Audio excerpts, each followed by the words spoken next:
Hammaga salom, men Mastura Hamro, rassom va dizaynerman. Yoshligimdan rasm chizishga juda ham qiziqaman. Kamoliddin Behzod nomidagi Milliy rassomlik va dizayn institutida kino rassomi yo'nalishida ta'lim olganman. Bundan tashqari Koreyaning Gachon institutida ham student almashinuvi programmasi orqali ta'lim olganman. Kinoda kino rassomi, musiqa va san'at maktabida rasm o'qituvchisi va dizayner agentligida dizayner bo'lib ishlaganman. Hozirda o'z-o'zimni band qilib kelmoqdaman va pattern bo'yicha mahoratli darslar olib boraman. Sketchbook Club klubining asoschisiman. Stoxastika aprel 21, Mock Fest, Uncle Chill, Qizlar, bolalar kutubxonasi hamda Goethe institutlari bilan birgalikda kollaboratsiyalar olib borganman. Bugun sizlarga qanaqa qilib patternlar chizish, ularni vektorlash va mock-up holiga keltirib tayyor ko'rinishda ko'rishni o'rgataman. Agar tayyor bo'lsangiz, boshladik. Ilhom manbalarim keladigan bo'lsak, meni ko'p narsa ilhomlantiradi. Misol uchun, oddiy buklangan qog'oz ham ilhomlantirish kuchiga egadir. Yoshligimda eslayman, rangli qalamlar birinchi marta sovg'a qilishganida shunchalik berilib ketganmanki, hattoki kun qanaqa o'tib ketganini ham bilmay qolardim. Va yana bir hobbim bor, bu turli mamlakatlarga borganda turli rangli va rasmli kitoblar olib kelish va ularni varaqlash. Bu menga ilhom bag'ishlaydi. Rassomlarga keladigan bo'lsak, Magritte, Hilma Klint, Matisse, Gauguin hamda shuning kabi ko'plab rassomlarning ishlarini juda ham yaxshi ko'raman. Illyustratorlardan esa kitob illyustratorlari Oliver Jeffers, Sara von Dongen, Emma Maluk, Polina Osho va hamyurtimiz Yuliya Drobovaning ishlaridan juda ham ilhomlanaman. Bu kabi rassomlar tufayli men o'zimni sohamni biroz o'zgartirdim. Hozirda kitob illyustratsiyasi va grafik dizayn bilan shug'ullanaman. Ko'rib turgan sketchbooklaringizda patternlarim joylashgan.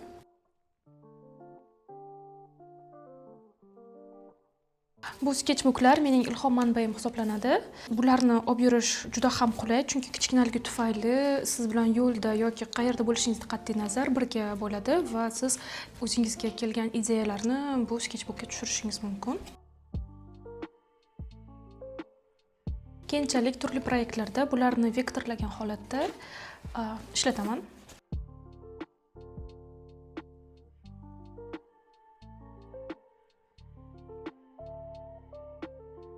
Misol uchun, mana bu patternimni Samsarak qizlar tomonidan o'tkazilgan festda, rezidensiyada devorlarga chizganmiz. U yerda bularni ko'rishingiz mumkin. Mana sketchbooklarim bilan ham tanishib oldik. Endi sizlarga kitoblarimni ko'rsatmoqchiman. Misol uchun, mana bu Etonning Rang aylanasi kitobi. Juda ham maslahat beraman. Bu haqida yana batafsil siz bilan gaplashamiz. Meni juda ham ilhom manbaim bo'lgan Gekilning mana bu kitobini ham albatta ko'rishingizni, olishingizni tavsiya qilaman. Hozir biroz varaqlab sizga ko'rsatmoqchiman. U yerda siz turli illyustratsiya rasmlar bilan tanishishingiz mumkin. Ba'zan o'zim ham shularni varaqlab, shu kitoblarni o'zimni patternlarimni chizaman. Shu kabi kitoblar va illyustrator nomlari kerakli ma'lumotlar bilan PDF formatida bo'lishdim. Pastda albatta tekshirib ko'ring. Kerakli materiallarga keladigan bo'lsak, bu oddiy qog'oz. Agar sketchbookingiz bo'lsa, sketchbook, qalamlar, markerlar, oddiy qora qalam, o'chirg'ich, notebook va smartfon yoki skaner kerak bo'ladi. Agar hamma narsangiz tayyor bo'lsa, boshladik. Kompozitsiya. Men sizlarga aynan patterndagi kompozitsiya haqida aytib bermoqchiman. Patterndagi kompozitsiya bu qog'ozdagi patternlarning muvozanatli va to'g'ri joylashuvi hisoblanadi.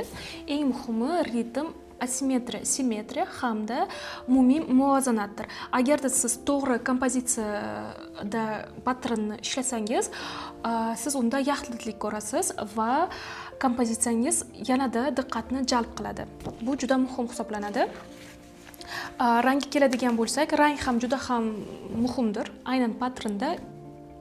Chunki ranglar uyg'unligi patternning asosi hisoblanadi. Ko'pincha e'tibor berganman, o'zimning o'quvchilarim ham yorqin ranglarni ishlatishdan qo'rqishadi. Aslida qo'rqish shart emas. Sizga itining aylanasi haqida biroz gapirib bermoqchiman. Itining aylanasida asosni 3 ta rang tashkil qiladi. Bu sariq, ko'k va qizil hisoblanadi. Qolgan ranglar esa ularning aralashmasidan hosil bo'ladi. Ranglarga keladigan bo'lsak, bu qarama-qarshi bir-biriga bo'lgan ranglardir va ular bir-biriga kontrast va eng uyg'un ranglar hisoblanadi. Misol uchun, mana bu yerda yashil rangga keladigan bo'lsak, uning komplementar rangi bu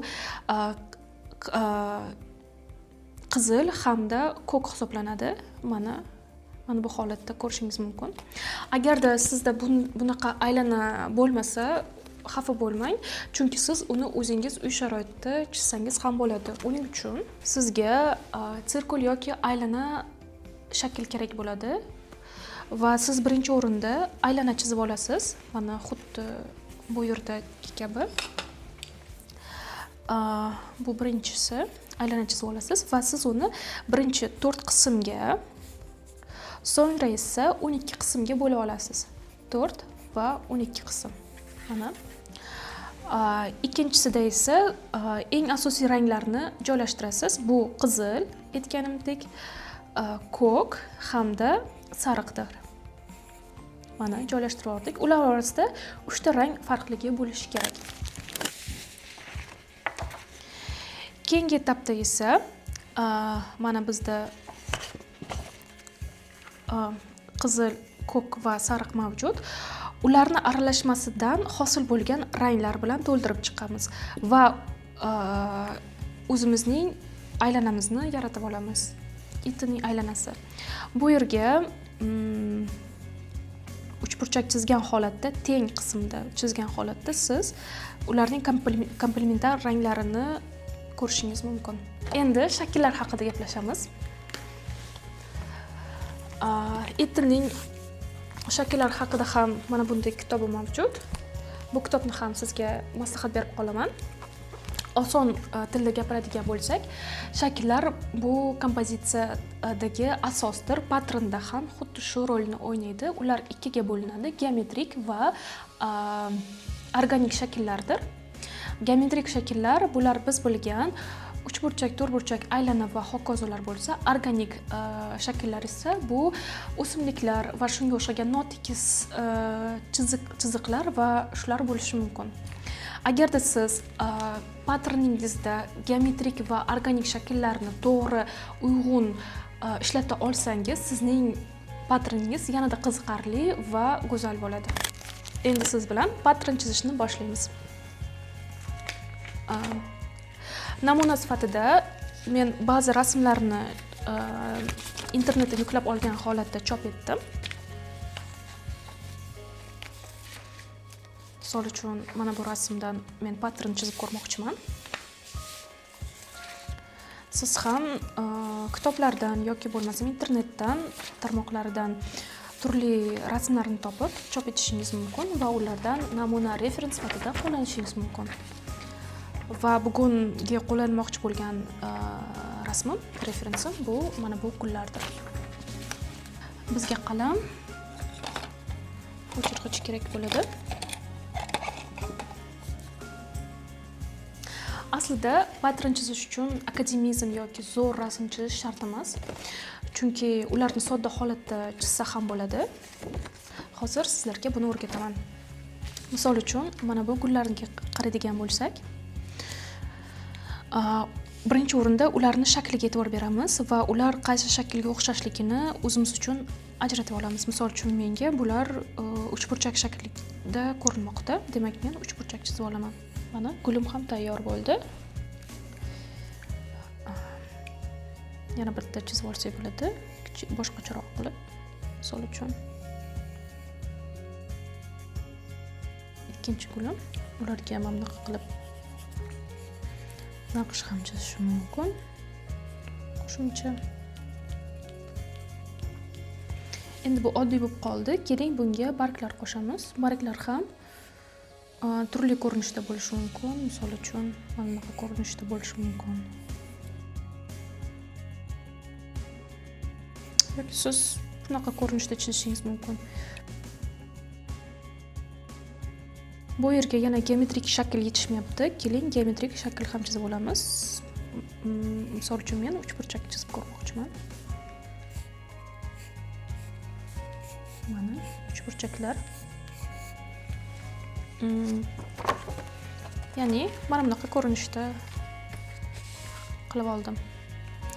Endi bunga rang tanlayman. Misol uchun, keling, fon sifatida sariq rangni olamiz. Buni chizib ko'ramiz. Buni sariq rang. Yashil rangni esa barglar uchun ishlatamiz. Birinchi o'rinda ranglar tanlab olishimiz kerak. Shuning uchun ham namuna ko'rsatyapman. Keyin keling, oranjiy rang tanlaymiz, ya'ni to'q sariq rang. Gullarimiz uchun benafsha rang va oralariga to'q sariq rangni tanlaymiz. Endi bu tayyor holatda bor. Tayyor holati mana bunaqa ko'rinishda bo'ladi. Va bizda mana bunaqa patron kelib chiqdi. Chizib bo'ldik. Mana patronimiz ham tayyor bo'ldi. Endi biz uni rasmga olishimiz mumkin smartfonimiz orqali yoki skaner qilib vektorlashga tayyorlashimiz kerak bo'ladi. Buning uchun mana patronni shu holatda qo'yaman va telefonim orqali uni rasmga olaman. Mana rasmga ham oldim. Endi uni notga o'tkazgan holatda vektorlashni boshlayman. Adobe Illustrator bu vektorli grafikalar va rasmlar yaratish uchun mo'ljallangan dastur hisoblanadi. Bundan deyarli barcha rassomlar hamda dizaynerlar foydalanishadi, ya'ni grafik dizaynerlar. Unda siz patronlar yaratishingiz mumkin, vektorli rasmlar chizishingiz mumkin va ko'pgina kitoblarga muqovalar yaratish uchun qo'llanishingiz mumkin.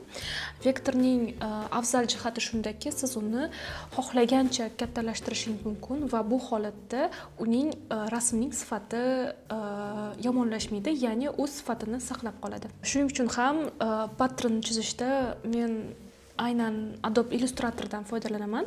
Adobe Illustratorni siz Adobe Create Clouddan yuklab olishingiz mumkin, lekin shuni yodingizda tutingki, siz undan 7 kun mobaynida tekin foydalanishingiz mumkin. Agarda sizga bu dastur ma'qul kelsa, keyinchalik oylik to'lov evaziga bu dasturni sotib olishingiz mumkin.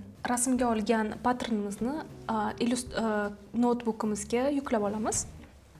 Mana ko'rishingiz mumkin, chizgan patronimizni rasmga olib notebookimga yuklab oldim. Endi bundan patronni yasab olaman, ya'ni vektorlayman. Uning uchun Adobe Illustrator dasturimizni ochamiz. Mana Adobe Illustratorni ochib oldik. Endi yangi fayl tugmasini bosamiz. Buning uchun ham sichqonchadagi kursorning o'ng tugmasini bosish kerak bo'ladi.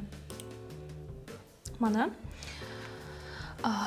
bu yerda esa biz A4 formatini tanlab olamiz.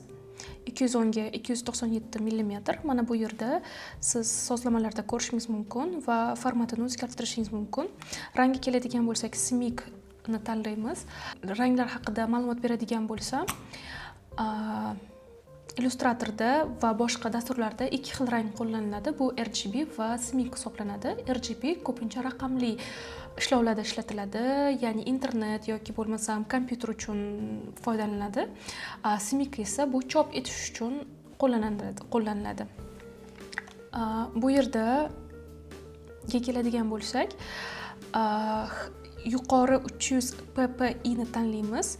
Chunki bu eng yuqori ko'rsatkich bo'ladi hisoblanadi va ko'pincha kitoblar chop etishda va bannerlarda bu qo'llaniladi. Endi yaratish tugmasini bosamiz. Mana ko'rishingiz mumkin. A4 format qog'ozimizni. Endi bu yerga chizgan patternimizni tashlab olamiz. Buning uchun faylga kirishimiz kerak bo'ladi. Uni siz tepadan topishingiz mumkin, yuqoridan. Mana va ochish tugmasini bosamiz.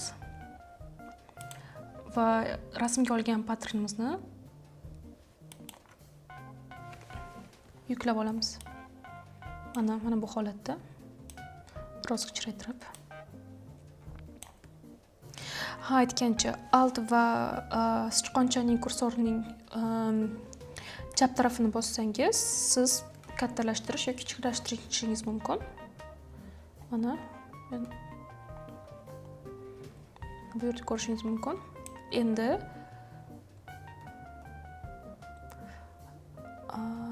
mana shu holatda qo'yib olib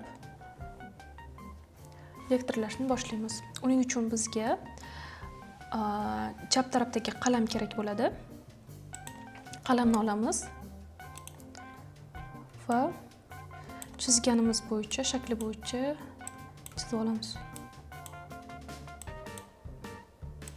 Oq rang ko'rsangiz hayron bo'lmang, chunki mana bu yerda so'zlamalarda oq turibdi. Keyinchalik siz buni o'zgartirishingiz mumkin. Agarda bu yerda mana bu chiziqlarda xatoliklar bo'ladigan bo'lsa, Alt tugmachasini bosgan holatda ham uni siz o'zgartirishingiz mumkin. Mana bunday holatga keltirib olsak bo'ladi.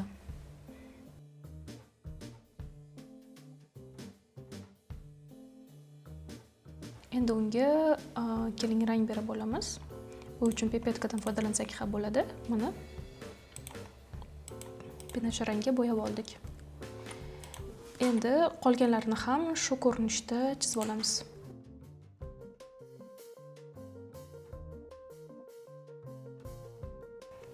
Endi uchinchisini chizib olamiz. Ko'rib turganingizdek qiyin joyi yo'q. Bu juda ham oson, faqatgina biroz vaqt talab etadi.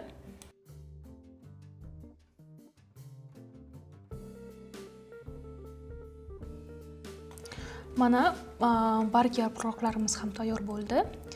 Endi qolgan elementlarni chizish uchun sichqonchadagi o'ng tugmachani bosib, mana bu so'zlama orqali kirib,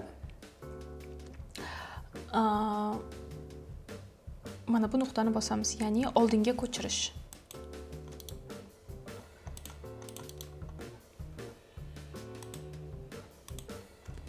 Mana endi qolgan elementlarni shu tarzda chizib olamiz.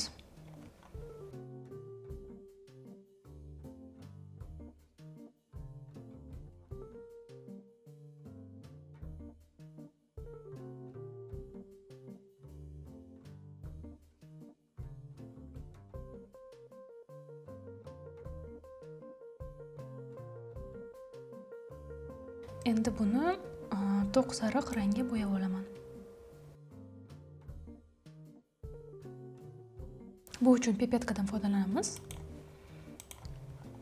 Mana bo'yab ham oldik. Bu yerda ham biroz to'g'rilash kerak bo'ladi. Endi yana avvalgidek ko'rsatganimdek rasmga bosib olamiz va mana bu so'zlamaga kirib, oldinga olish tugmasini bosamiz. Shu tarzda chizishda davom etamiz.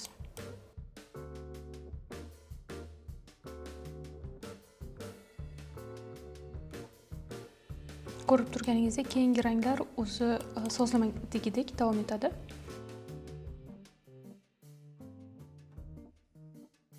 Endi bu yerda siz ko'rib turganingizdek ovallar mavjud.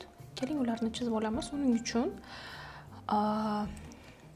chap tarafdagi so'zlamalarga kirgan holatda aylanani topib olishingiz kerak bo'ladi. Aylana chizib olsangiz bo'ladi, lekin bu yerda avval, shuning uchun mana bunday ko'rinishda avval chizib olaman. Ularni agarda ko'paytirmoqchi bo'lsangiz, unda siz sichqonchaning o'ng tarafdagi tugmachasini, ya'ni chap tarafdagi tugmachasini va Alt tugmasini bosgan holatda ko'paytirishingiz mumkin. Mana shu ko'rinishda.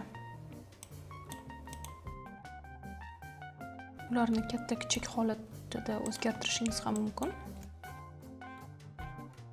Keling, mana bunday holatda o'zgartiramiz.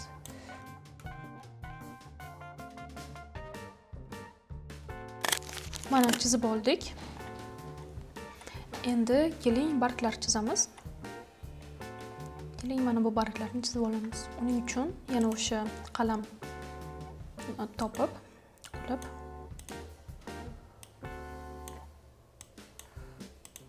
mana bunday holatda barglarni chizib olamiz.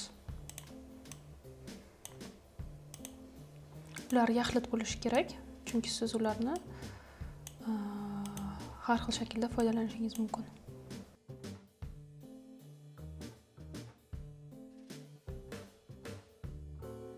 Hozircha chizib olaman, keyin yana to'g'rilab chiqsak bo'ladi.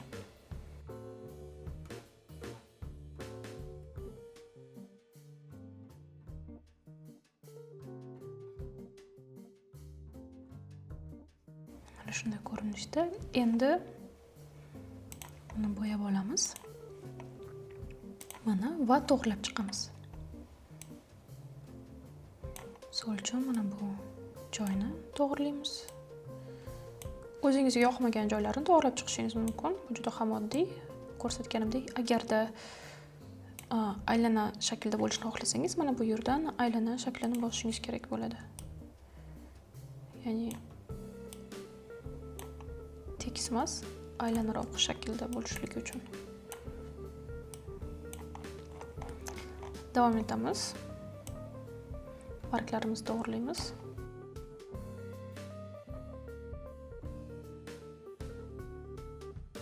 Ko'rganingizdek, vektorda sifat o'zgarmayapti.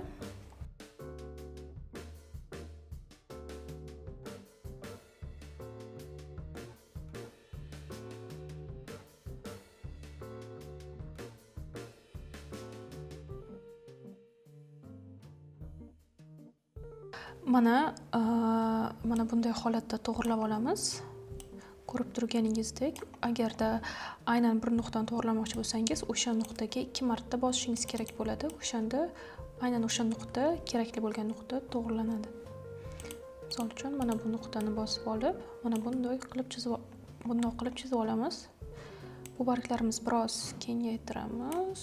Keling, menimcha shu holatda chiroyliroq bo'ladi va mana bu bargni ham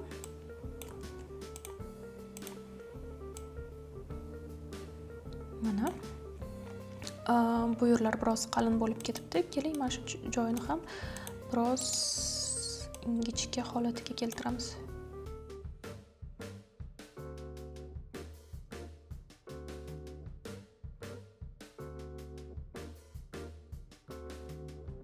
Mana bu yerini ham aylanaroq qilib chizib olamiz.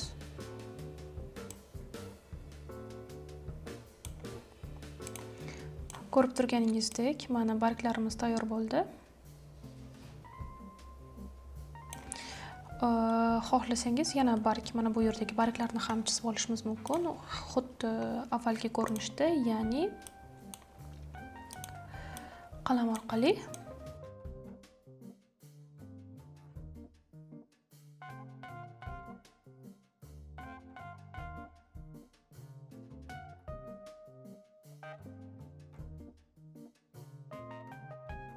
Agarda mana bunaqa shakllar hosil bo'lsa, qo'rqib ketmang, ularni to'g'rilashimiz mumkin.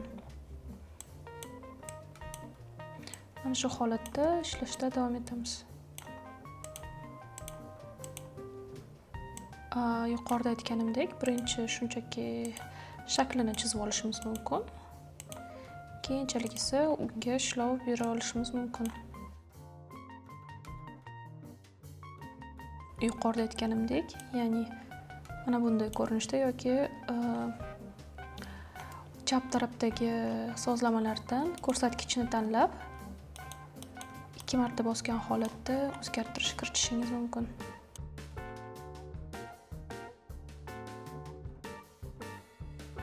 biroz kengaytiramiz va bu yerlarga ham ishlov beramiz. 2 marta bosamiz. Bu yerda ham 2 marta.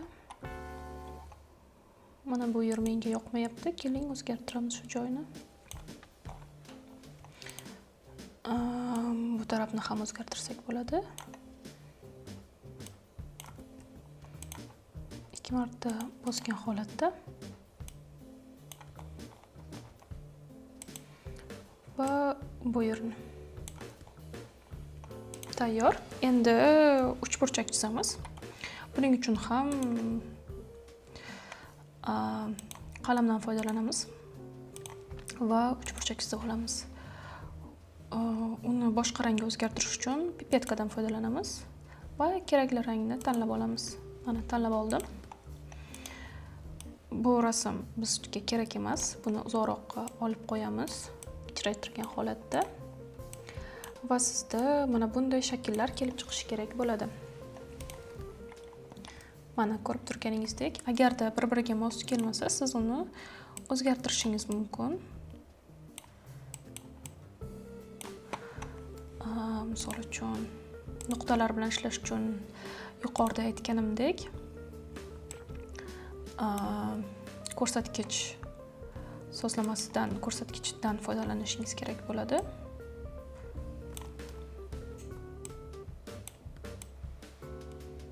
Bunday holatda buni o'zgartirsak bo'ladi. Ko'rinmasligi uchun, misol uchun mana bunday qilib qo'ysak bo'ladi. Yoki bunga keladigan bo'lsak, biroz kengaytirib, bu yerini ham to'g'rilasak bo'ladi. Buni biroz yaqinlashtiramiz. Mana tayyor bo'ldi. Uchburchakni biroz kichraytiraman rasmga nisbatan. Endi ularni guruhlashtiramiz.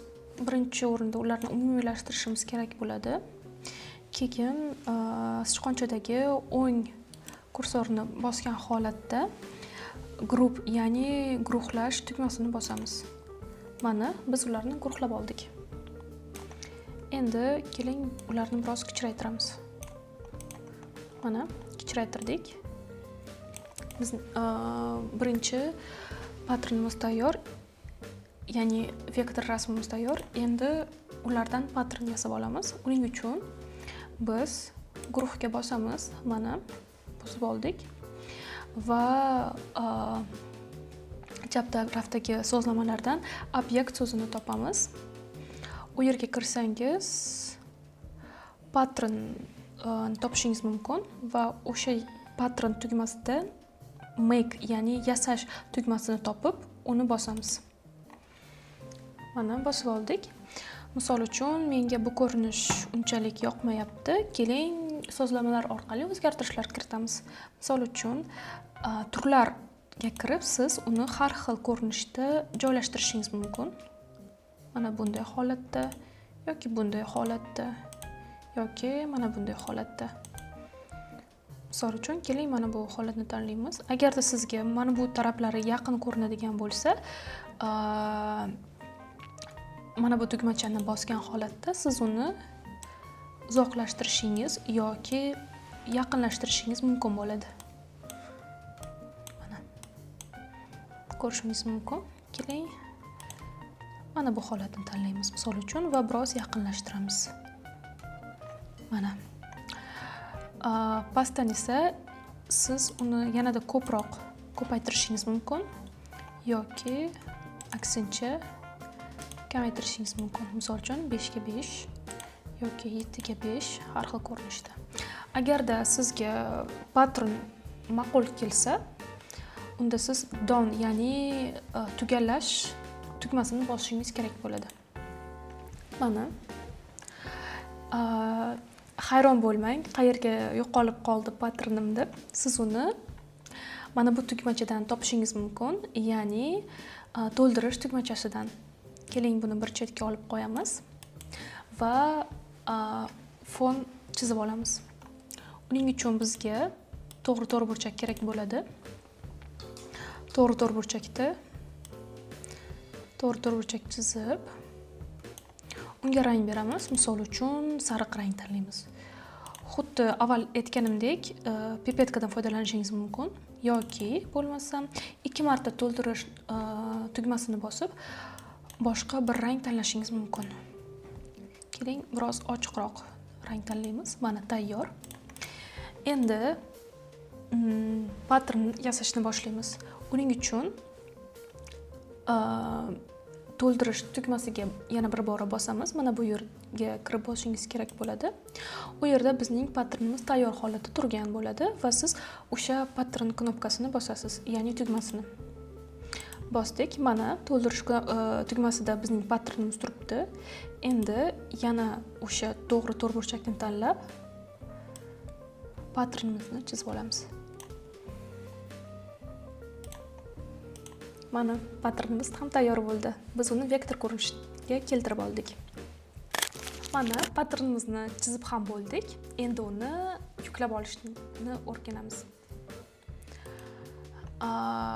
Yuklab olishingiz uchun mana bu ekrandagi rasmlarni o'chirishingiz kerak bo'ladi yoki bo'lmasa qatlamlarga kirib undagi ko'zchani olib qo'yishingiz bo'ladi. Mana patternimizni o'zi qoldi. Endi shu holatida uni yuklab olamiz. Buning uchun faylga kirishimiz kerak bo'ladi va eksport tugmachasini topishimiz kerak bo'ladi. Eksport qanaqa qilib degan mana tugmamiz bor. Unga bosamiz va uni JPEG, TIFF hamda PDF formatida yuklab olamiz. Qayerga yuklash kerak o'shani ham bosib olib, mana JPEG tugmasini bosib, eksport tugmasiga bosamiz. Aytgancha nomini o'zgartirish esingizdan chiqmasin. Unga nom qo'ying. Misol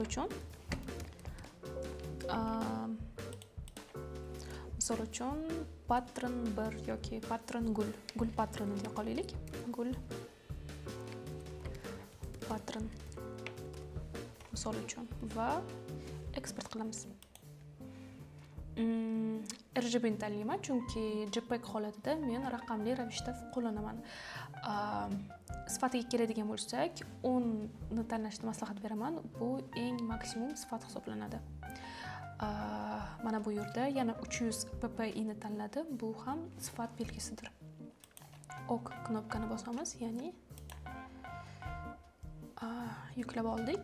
Endi buni biz boshqa ko'rinishda ham yuklab olamiz, ya'ni PDF ko'rinishida. Bu yerda PDF yo'q.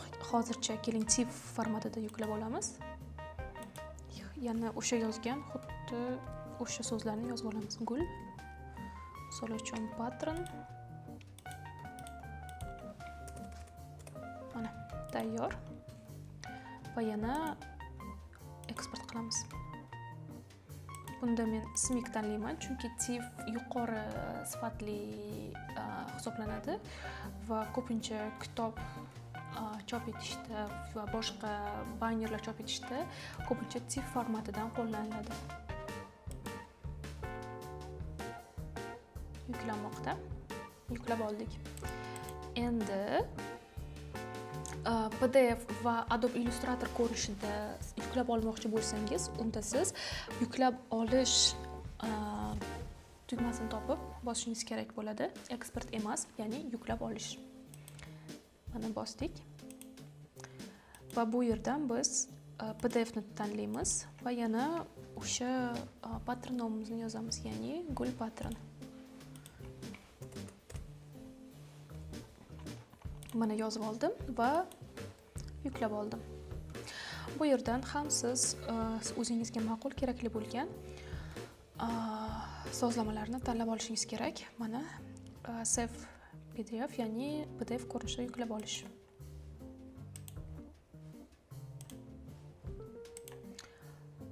Xuddi shu ko'rinishda biz Adobe Illustrator ko'rinishida yuklab olamiz.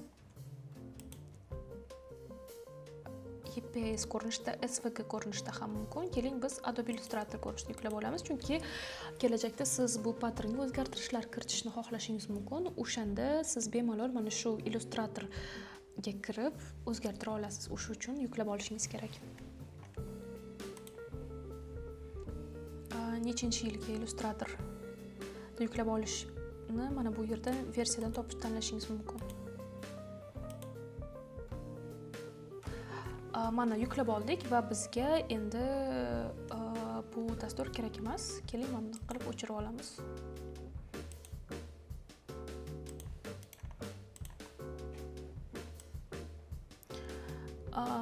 Yuklab olgan rasmlarimiz mana bu yerda. Keling, ularni ochib ko'ramiz. Misol uchun JPEG ko'rinishida, bu yerda esa TIFF ko'rinishida. E'tibor bergan bo'lsangiz, sizga yuqorida aytganim kabi JPEG ko'rinishida RGB holatida yukladim, ya'ni raqamli. O'shuning uchun ham bu yorqin ranglarda yuklandi. Keyingisida TIFFda esa biz simik ko'rinishda yukladik. Shuning uchun ranglar biroz och rangda.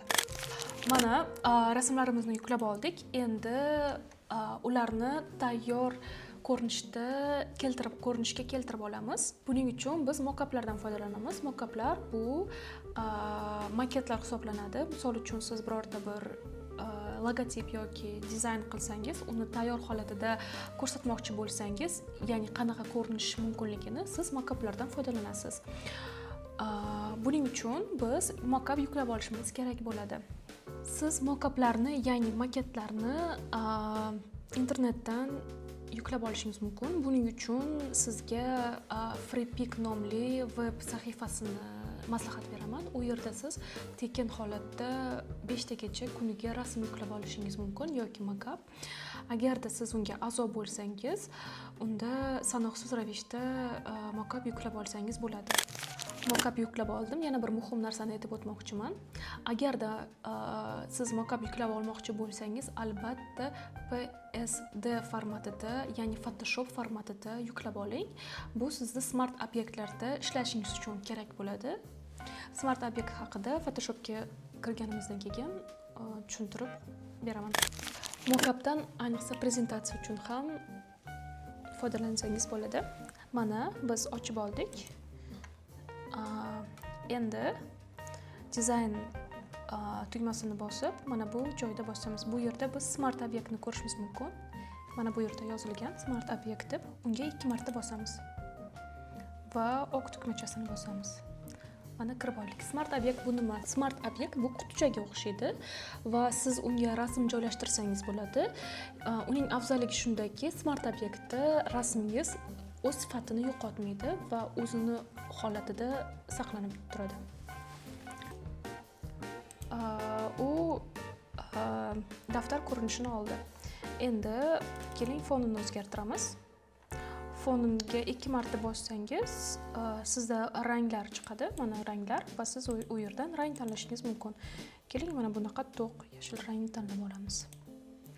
Mana birinchi mockupimiz tayyor va biz uni yuklab olishimiz mumkin. Buning uchun xuddi Illustrator kabi faylga kiramiz va export tugmasini bosamiz.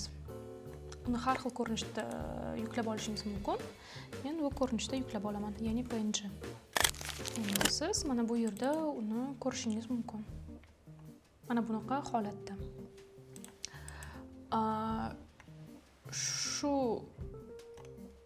tarzda siz boshqa mockuplardan foydalanishingiz mumkin. Misol uchun menda mana tayyorlari ham bor. Keling, sizga ko'rsatib o'taman.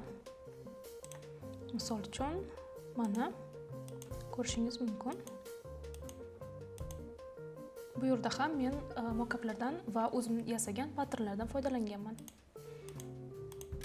Photoshopda mockuplar yasashda siz ranglarni o'zgartirishingiz, font tanlashingiz mumkin va turli xil ko'rinishda prezentatsiya qilishingiz mumkin. Misol uchun men shunaqa ko'rinishda paketlar bilan ishladim va sizga tayyor holatida ko'rsatmoqchiman.